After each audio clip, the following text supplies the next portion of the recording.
Hello, Rockwood South community. We had an awesome week at Rockwood South, even though it was a short week, but it's already Friday, so it is time for another blast.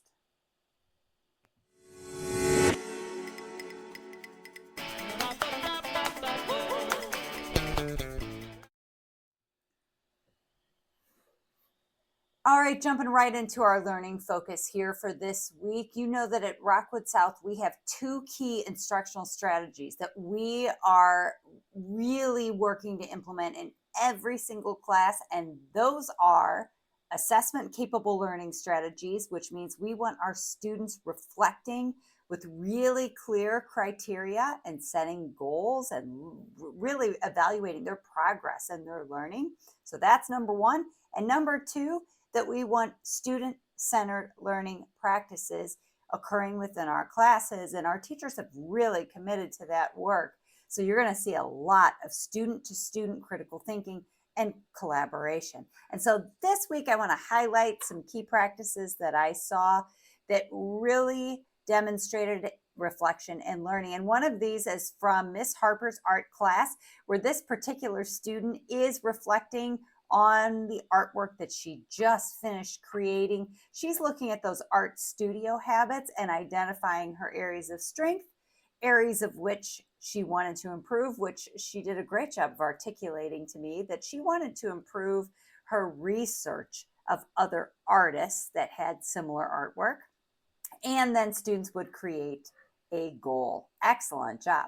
Let's get into some more reflective learning practices. I saw this happening in two different ELA classes this week, both in Miss Stout's ELA class and in Miss Sabelsky's sixth grade ELA class.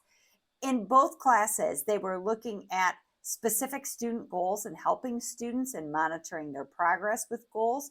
In Miss Stout's eighth grade ELA class, they were looking at specific skills and ELA standards where kids wanted more support and wanted to look at how they could improve that in that particular skill.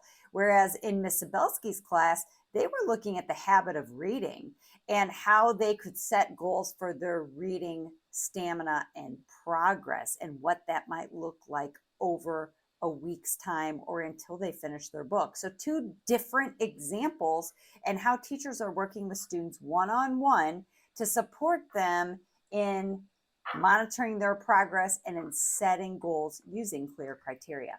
Now I'd like to get into that second goal, some cooperative learning examples. We've got one from Miss Dedek's social studies class.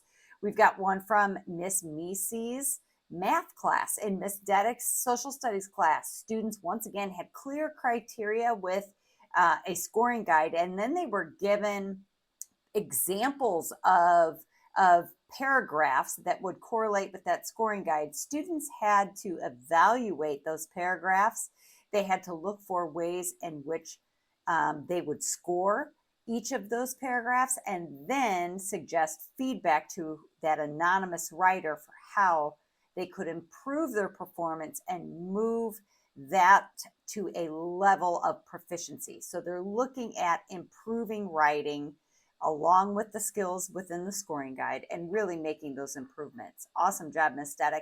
And then in Miss Meese's class, you can see that students are using a carousel process to answer questions on their own, a number of different questions, but then they come together after, and that's the part that you don't see, to analyze one another's work, to collaborate, and to learn from one another. It was really cool to see that in practice. So great job to both of those educators. Now let's move into our leadership section. We have advisory leaders this school year. This happened to be our eighth grade advisory team that we were working with today. We will work with seventh grade on Monday and sixth grade on Tuesday. But these advisory leaders today analyzed our school learning progress from last school year. So they had a chance to look at our 3 school goals from last school year and what our progress was on those goals as compared to prior school years. It's pretty awesome to see their thoughts. And we did meet and reach all 3 of our school goals last year, which was a huge celebration, but it was really cool to see our students' feedback. I've got another shot of that in action. So these students are going to take this information. They're then going to present to their respective advisories next week, and they're going to be obtaining feedback on how we can better support them in their work towards achieving these goals. It's awesome to see our students in those leadership roles, and I'm super excited for all we're going to accomplish through hearing more of our students' voices. Thank you for joining us this week. It, again, has been an amazing week. I hope you have a restful weekend. We'll see our kids back here on Monday. Take care.